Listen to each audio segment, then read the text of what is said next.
This makes me think about one of my former churches, and a lovely old lady came to me and said, back in the 60s and 70s, we had 200 kids in Sunday school every week. We're going to get back there someday. And I smiled and nodded, and I thought to myself, no, we're not. We're never going to get Yeah. back to that. I mean, Not unless you have a time machine. well, yeah, Yeah. right. And like, what do you say to someone who says, we can get back to that? We can get back to that. What should our posture be Yeah. toward a post-Christian world? Yeah. That's great. That's a great question in terms of posture and practices. I think that um, one of the things that I've tried to say to that sweet older woman, and I've had many Yeah. of those conversations, right, is Hmm.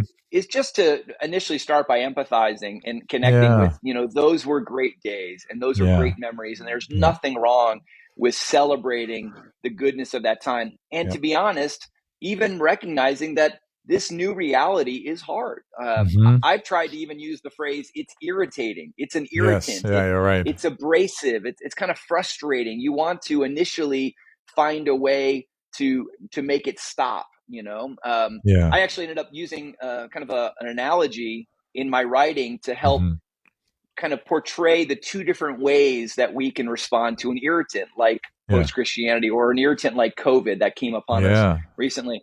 Um, the first is that there's a natural reaction within the organism of humanity that when we get an irritant like a speck of dust in our eye, Hmm. the temptation is to think this irritant is bothering me, and what I need to do is eliminate it in order to Right. go back to the way things were. Mm. Just 2 minutes ago I could see, I felt comfortable. Now I don't like how I'm feeling, and so I'll do whatever I can to eliminate this Yeah. irritant. And so Yeah. your tears try to flush, your hands try to rub, and the whole goal is, let's go back to the way things were. Yeah. Now, there's another organism in nature that has a very different response to an irritant. In fact, the same irritant. If you find an oyster at the bottom of the ocean, and that same grain of sand that was blowing in the air, if Mm. it settles to the bottom of the ocean and finds its way into the mantle of that Mm. oyster, the oyster, rather than trying to eliminate it, actually will embrace it. Mm. It'll actually allow it to settle in, and it will begin to coat it with a substance called nacre. It'll Mm. come around it as an act of embracing.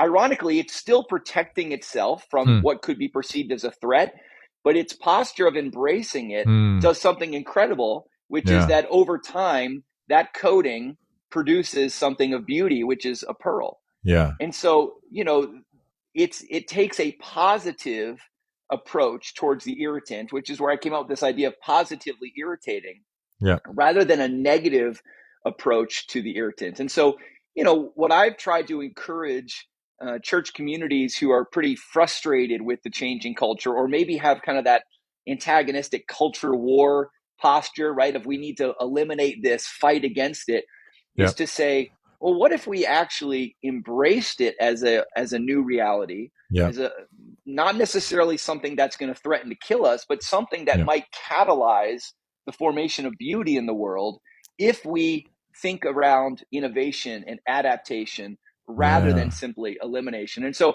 there this is the history of innovation in the world, is something comes along that's irritating and bothersome, Uh-huh. and someone decides to embrace it rather than eliminate it, and Right. ends up creating something better. And so, Right. I think there's a posture change in there, in the heart and in the imagination of the church, that I'm trying to Yeah. invite people into.